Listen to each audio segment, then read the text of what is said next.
Okay, so we'll go ahead and get started. My name is Bergen Mazatko. Tina Reed is back there in the black jacket, and we're both IT training. We're from the IT training department.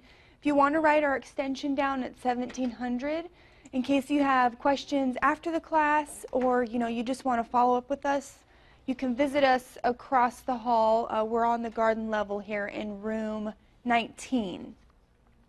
So you are here today for the next 3 hours, and I promise you, every class so far has said that the 3 hours just flies by. And since there's a few, there's only a few of you, it'll probably even go faster than that. But you're here to learn all of the essentials about Web 1.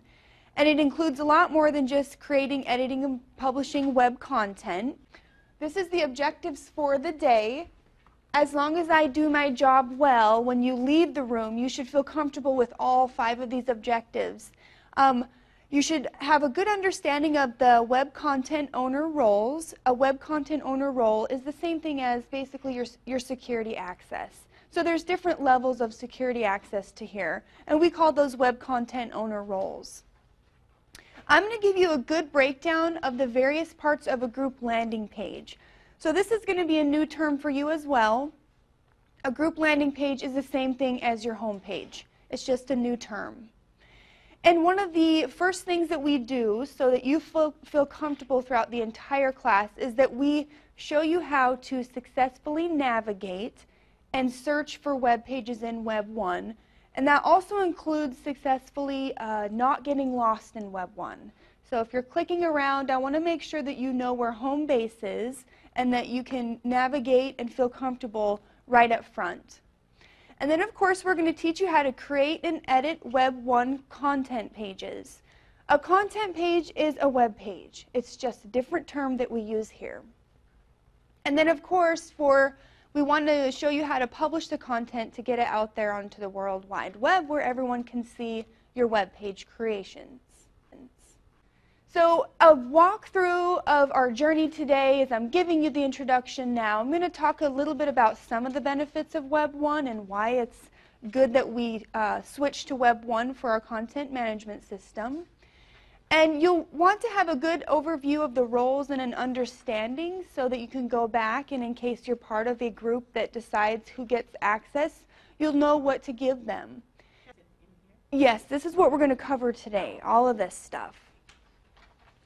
And then, like I talked about, the group landing page overview, group landing page being the home page. Very good. And then the My Workbench, that is the area that I always have people go back to when they feel lost. So that's a term that is used in Web 1, and this is where we sort of direct people in case you ever are lost in Web 1. We're going to take you right back to the My Workbench and get restarted. And then we're going to show you how to create and edit content or web pages. And this is a breakdown of all the different page types. Each one of these comes with its own type of template. So a lot of the web pages you're creating, it generates part of the web page for you. And so they all have a different look and feel to them. Then there's this new funny term called Panelizer. Panelizer is the only way that you can adjust the layout to a web page.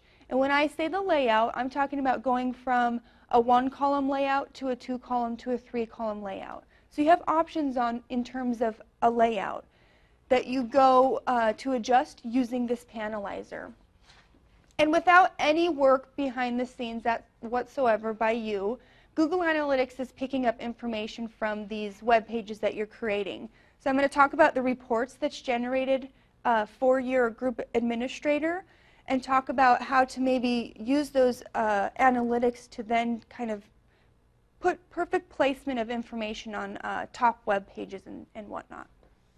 And then a nice thing in Web 1 is that when you're creating pages, it finds broken links for you. So I'm going to show you where to access the tab that will display a list of broken links so that you never have those types of links on your website. I'll touch a little bit on search engine optimization and how that works in Web 1. And then since this is such a small class, of course you can ask questions along the way, and we'll have those afterwards as well. So that's what today's mission is going to be.